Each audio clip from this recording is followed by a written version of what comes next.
Bonjour Marie-Jeanne, Bonjour. j'ai une question à vous poser. Mhm.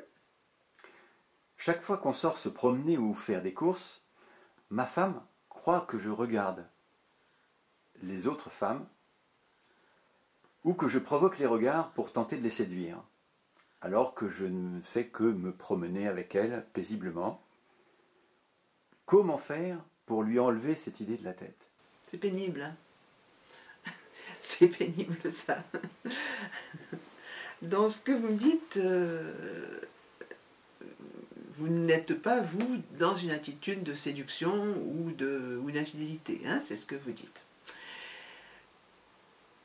Et effectivement, subir une jalousie injustifiée, c'est une injustice, c'est pesant, c'est lourd, et puis ça risque de devenir tellement pesant que ça risque de donner envie de s'aérer la tête, hein. Donc je comprends tout à fait que ce soit un problème réel et important dans un couple, qui peut se passer du côté de l'homme, qui peut aussi se passer du côté de la femme. Il y a des hommes qui sont d'une jalousie maladive et qui font exactement la même chose à leur femme. Donc vous, ça doit exister d'ailleurs aussi entre femmes et entre hommes, certainement.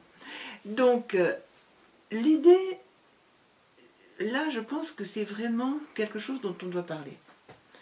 Et dont on doit parler sans accusation, parce que la personne jalouse, il faut savoir qu'elle est très malheureuse.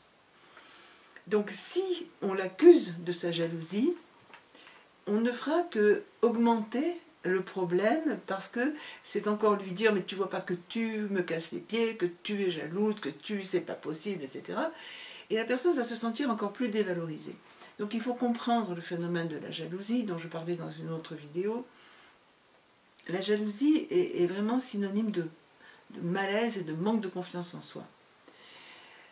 Donc l'idée, c'est vraiment de pouvoir rassurer la personne, mais pas la rassurer sur un ton énervé et en déniant, etc., parce que ça ne la rassurera absolument pas, mais vraiment là d'observer vraiment presque un protocole de communication non violente. C'est-à-dire de vraiment poser le problème sur la table, mais tranquillement, à un moment, pas au moment où ça se passe. Au moment où ça se passe, tout le monde est énervé, donc c'est pas le moment pour discuter. Mais peut-être le lendemain, autour d'un petit apéro, autour d'un petit café ou d'un moment tranquille, lui dire, écoute, ma chérie, je vois que tu es malheureuse. Parce que si tu imagines sans arrêt que je cours ou que je regarde ailleurs, c'est que tu dois être très malheureuse. Et il faudrait qu'on trouve une solution ensemble. Donc, commencer comme ça, c'est commencer sans l'accuser. Il ne faut pas répondre à une accusation injustifiée par une autre accusation qui serait peut-être justifiée, mais qui serait injustifiée par rapport au vécu de la dame. Parce qu'elle, elle est malheureuse. Donc, si on lui dit « tu es ceci », tu ne vois pas que tu me casses les pieds, que tu...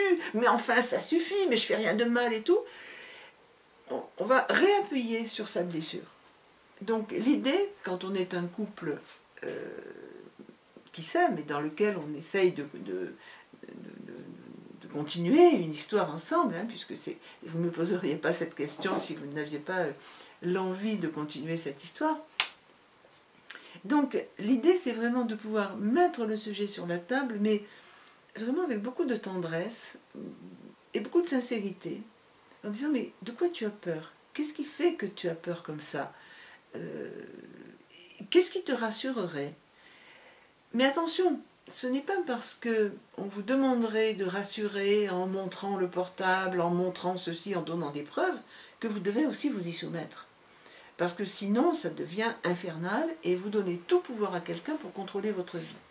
Donc l'idée n'est pas de demander à la personne de quelle preuve elle a besoin, mais de quoi elle a besoin au fond d'elle-même pour se sentir rassurée. Et peut-être vous serez surpris d'entendre qu'elle aurait simplement besoin d'entendre de temps en temps que vous la trouvez jolie. Ou de temps en temps qu'elle aurait besoin que vous la preniez dans vos bras pour faire un gros câlin. Ou de temps en temps qu'elle aurait besoin de quelque chose, vous voyez, qui ne vous coûterait pas comment dire, quelque chose qui est de votre intimité, de votre jardin secret, que vous devez préserver, parce qu'il n'y a pas de raison de donner sa vie à voir, y compris à son couple. Hein, enfin, l'intimité, c'est quelque chose de sacré. On peut... Enfin, on peut regarder quelqu'un sans forcément devoir se justifier. L'idée, ce n'est pas de répondre à une demande de justification, mais de répondre à un besoin de tranquillisation qui doit être une grande fragilité, c'est cette personne. Une personne jalouse, c'est une personne instable, c'est une personne qui est malheureuse, c'est une personne qui n'a pas confiance en elle.